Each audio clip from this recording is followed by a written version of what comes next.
This is Thomas Hardy's The Ruined Maid. So I find it helpful to read this poem with a British accent, mainly because it was written by Thomas Hardy and he was British, but also because if you look at the diction and the way that it's written, you can see two distinct accents. So I'm going to do the first stanza. And don't laugh. Oh, Amelia, my dear, this does everything crown. Who could have supposed I should meet you in town, and one such fair garment, such prosperity? Oh, didn't you know I'd been ruined? Said she. And if you can see in that line 3, prosperity, there's the dash between the two of them, so we can clearly hear the difference in the accent and in the station, that is the class, between two distinct speakers. In line 1 through 3, we have speaker 1, and in line 2, we have speaker 2. And we can see that there's a break if we look at the end of line 3 because there's the dash here. So the dash signifies the break. Hardy is telling us that there are two distinct speakers. Further, we see that the second speaker must have been named Amelia or Amelia because speaker 1 says, "Oh, Amelia, my dear," and we have the apostrophe Amelia. So this is also the accent, but it's also familiarity. She says, "Who could have supposed I should meet you in town, and when such fair garment, such prosperity?" And so she's remarking upon the fact that speaker 2, Amelia, she's met her before, but she's meeting her in town, and oh, look, she has such fair garments, such prosperity. It's unexpected.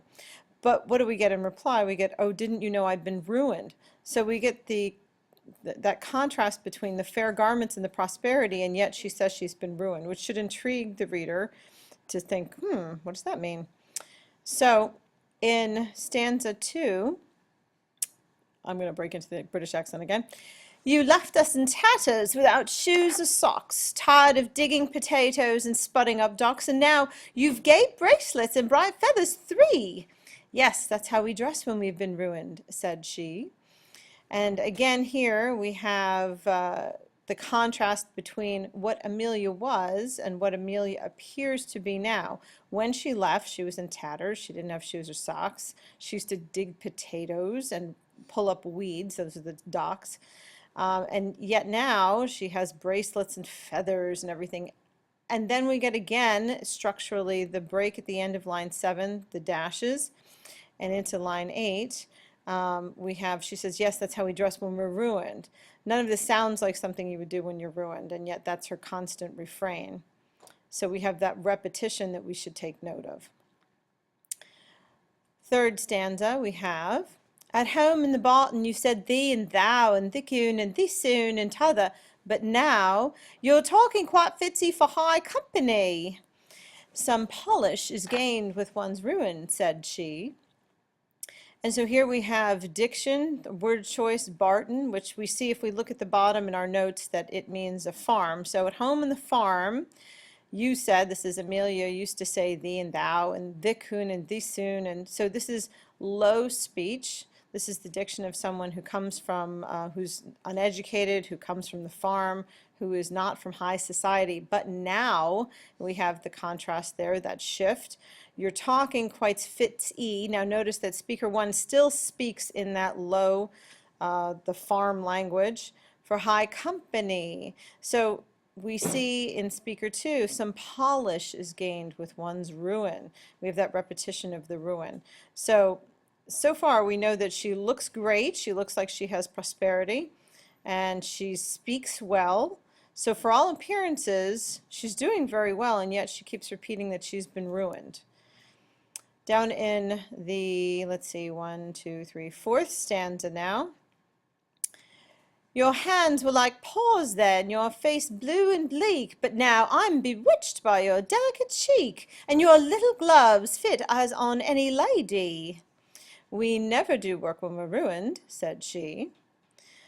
So here we have that she, when she was digging up potatoes and weeds and everything, her hands were like paws. So clearly she was used to manual labor. Her face was blue and bleak. She was sickly, but now look how beautiful she looks. She's got a delicate cheek. She has gloves that fit a lady. She has all of the appearances of being very well-to-do, of the upper class.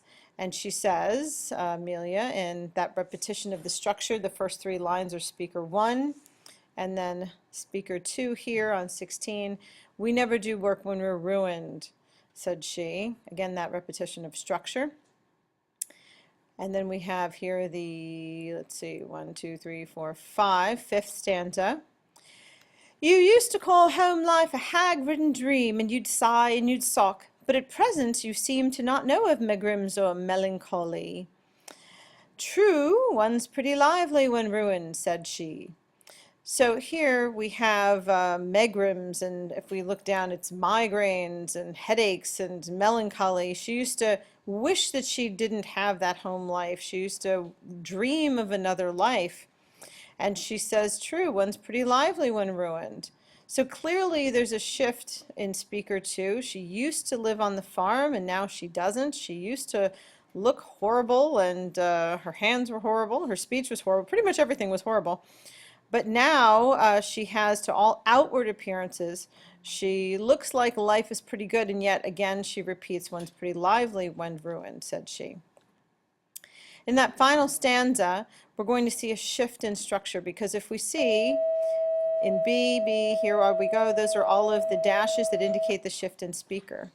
Here, the first two lines, I wish I had feathers, a fine sweeping gown, and a delicate face, and could strut about town. And normally we would hear that third line of the speaker, but now it's only two lines, and speaker two breaks in and says, my dear, a raw country girl such as you be cannot quite expect that. You ain't ruined, said she. And this tells us that she is giving advice. This is a warning to speaker one. Speaker one wants everything that speaker two has. This is a cautionary tale. She says, a raw country girl cannot quite expect that, and yet she shifts down into diction here, you ain't ruined, so that she'd understand. So, if we look back then, we see that we have structurally some interesting structure that shows us the difference between the two speakers.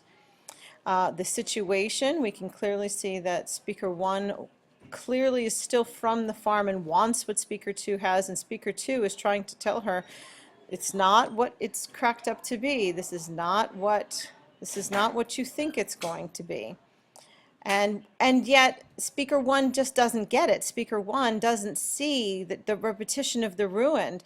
And so finally, in that final stanza, speaker two has to be quite plain and say, this is not what you think it is. You're not ruined, and you shouldn't be. Don't want what I have.